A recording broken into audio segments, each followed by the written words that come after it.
So we are Curse Sales. I'm Ben. I'm Omar, I play guitar. I'm Corey, I play bass, and since Ben missed it, Ben is the vocalist. Oops. My bad. That's how you got together. So how we started the band? God. Every time. We were at a party. We were drunk, so we pretty much said, "Hey, let's start a band." So here we are. Like, not even a year later. Yeah. So, yeah, it's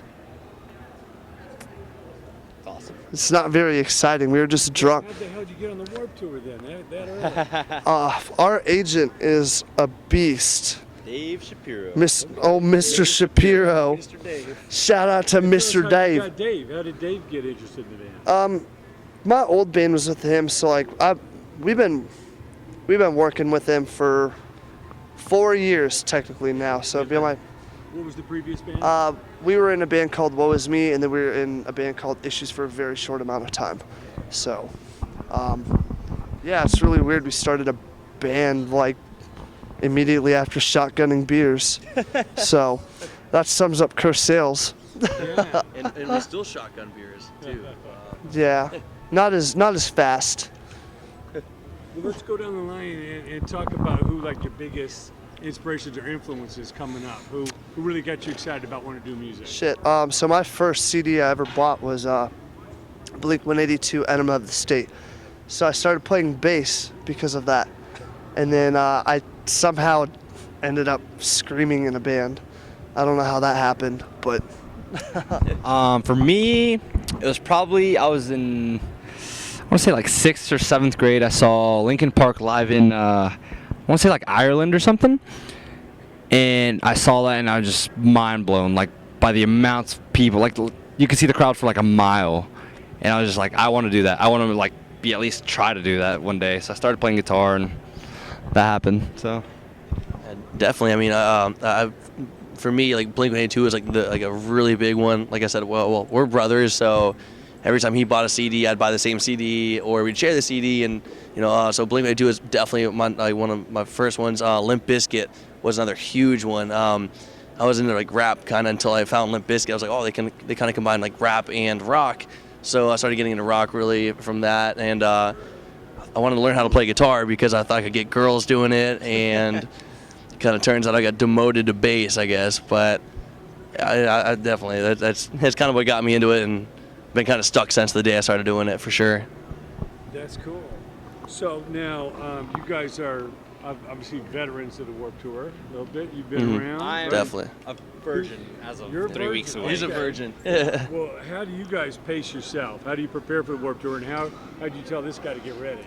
Well, to me, there really is no preparing. Like, I mean, I think about it. I'm like, okay, I need to clean my stuff, So of course, I think of like soap and I think of like shampoo and all that. But like, there's not a lot of preparing you can do. You have no idea what it's going to be about. Like, you don't know if you're gonna have friends, and if you don't have friends, then you can sleep well every single night. But if you do have a lot of friends, then you end up partying too much and not sleeping enough, and all that. And for us, preparing was really difficult because we took a van and a trailer on this tour, as opposed to like a bus or a bandwagon or even like a Sprinter. So, I guess we're not really prepared enough. I've been sleeping like 3 hours a night, and most of us been doing the same thing, because we drive every single night. We don't have a driver and that type of fun stuff. And I don't know. How do we prepare you for it? I mean, just when we're home, they teach me how to drink a lot. Yeah.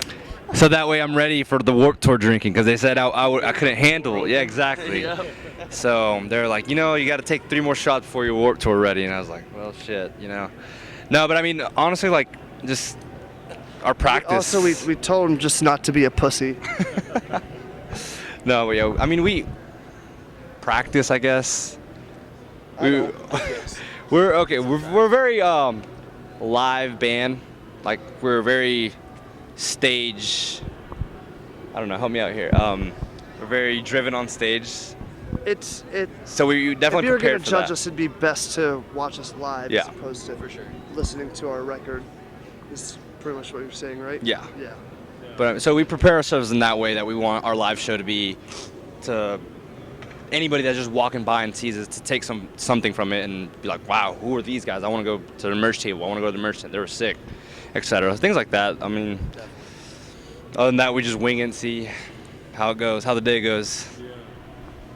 Yeah, well, I mean, shit, there's, like Corey said, there's really not a whole lot of preparing to do. You kind of just dive in and figure shit out as you go, you know. Try and pace yourself. Some nights you're like, you know, oh, I drank, just like, wake up, you drink way too much the night previous.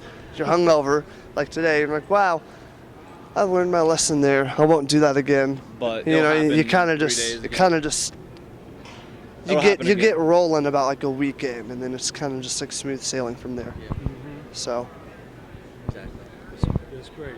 Now, who are some of the favorite bands on this tour that you guys get along with, or really can't wait to maybe even go see? You know, anybody go out of your way to check their set? We who do we hang out with the most? Danger Kids. Danger Kids. Issues. Crown the Empire.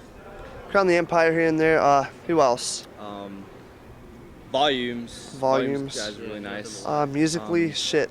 Motionless in White. I'm a fan of Motionless. I love watching Motionless and Real Friends. Attila. Attila as well is awesome. I mean, for me, one of my favorite bands is like to watch. I'm not really friends with or anything, but Bad Rabbits. I love Bad Rabbits. They just make me want to dance and drink and meet some pretty women. meet some pretty women. Yep, I've done that a few times. No, I haven't. Yeah. I'm not trying to sell myself out right now. I'm a Christian. I would never do such things. Yeah. So. Well, you know, coming up, Atlanta's got a rich musical history, you know, with the South, just like California and Texas and Chicago and everything. Did the city influence you at all? Is there any? Oh, absolutely, Okay. man.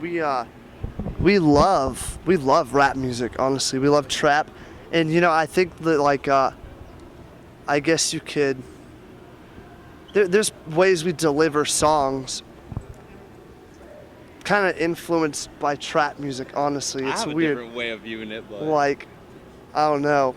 We'll give it to him. personally, I almost see our music, the way we write our lyrics, kind of in a way like a country song. I love country music. Country music talks about drinking, having fun with your friend, beautiful women, things like that, and just, I mean, that's just the greatest things in life, and All you those know. things. So that's how I love country music. So I definitely, in a way, got influenced by that, I guess you could say. So there's a common ground between hip hop and country and punk and Yeah. metal and. Definitely. Exactly. And a lot of those things like rap and country are like. A lot of those things are like rap and country are huge in Atlanta, and more so like Georgia. You know, like we have really good country artists that come out of there, and of course we have great rap artists and R&B artists that come out of there. So you know we get like different aspects from that. Like as far as like the repeating choruses, you know, a lot of rappers and country artists use that. Exactly, the hooks, you know, to sell everything. And we have a hook in every single song. We have repeating choruses, you know, but we also talk about, like Omar said, like the fun, you know, like the drinking and the women and your friends, and kind of like living your life while you have it, you know. So kind of combine all these different genres into one, and I guess you kind of have a curse sales there, you know. That's cool. Yeah. Well, let's go down the line and talk about any advice you give to that young band coming out of the garage, some kids just picking up the instruments. It's a different industry out there. It's constantly changing. Yeah. But Definitely. what do they need to concentrate on to have a shot at standing out? Well, standing out, you know, it's different. For me, I think a band should form as friends having fun and playing music they want to play. Because if you don't start there doing that, then the band might not last. You know, like music, first of all, is about fun. It's never you never get into a band and be like, I can't wait to make $1 million or $2 million or $100,000. You get in a band saying like, you guys are my best friends. We all play music together. Let's have some fun. But to those bands, when you finally get to that point, you're all with your friends. You're playing the music you like. You know, I think a lot of it is having good recording. To me, that's one of the biggest things. Actually having good quality. You know, and starting to build a fan base locally. If you don't have a fan base locally that support you to go out on runs, then you know it might not work. You know, for example, you play a local show and you know you make some money to support the gas for 4 or 5 dates after that, or going 800 miles away or so. You know, I think that's a lot of it. And like I said, I'll say it again. I'll say it a million times. Being with your friends. You know, as long as it's your friends playing, your band can do well. I mean, because it's all about the longevity in the career. It's not about being a band for a year and making a lot of money and giving up. You know, it's about being a band for as long as you can, remaining friends. You know, I'm best friends with these guys, and we talk about everything, whether how good it is or how bad it is. I mean, that's what I think. It's up to you guys. I mean, just say whatever you want. One thing I'll say I learned early. This is only my 3rd tour ever, but to like the guitarists and the bassists and the guys picking up instruments, get a tuner, get a noise suppressor, because that will take you a very long way. Definitely. But going back to what you said, get good recordings. Nobody will take you seriously if you don't have decent recordings to back up your page and stuff. Another thing, social networking. Like, that's a huge thing in our time now. Like, if you can push a social network and just like be friends with anybody and everybody on the internet, then you have the possibility of just getting big off doing stuff like that. Like, we're very social on our website, so like, and it's been a great response to us. So that's what I recommend, at least. I'd say write songs you believe in, and shit. I mean, people can see right through someone that's way too gimmicky. You know, music fans aren't stupid. They realize who's legitimate and who's not. And if you believe in like your music and your songs that you write, that kind of like, if you have a vision that's bigger than yourself, it's gonna help you out in the rough times, like when you know, you slept 4 or 5 hours, you wake up maybe still drunk and you feel like shit, and you know you have to play you know, to these people that expect something out of you. So if you just like, if you believe in like your, you know, your songs and you think you have a cool product, you know, it makes the shitty times a lot easier, you know, because you're doing something bigger than yourself. So that's definitely what I would say. So that pretty much summed it all up. Yeah. You know? I think we touched on a lot of it. Yeah, for That's sure. Great. And in closing, what do you see ahead? What would you guys like to accomplish? What's next for the group? I mean, for right now, we are just trying to get our album out there. We sell our album for $5 at our merch table, and we just want people to hear our music. You know, I would rather sell 30 or 40 CDs for $5 than, you know, half that for 10. Yeah. You know, I just want people hearing our songs, learning our lyrics, having fun, talking about us. I know within the next year we definitely want to be touring a lot and pushing the album and gearing up for our next album.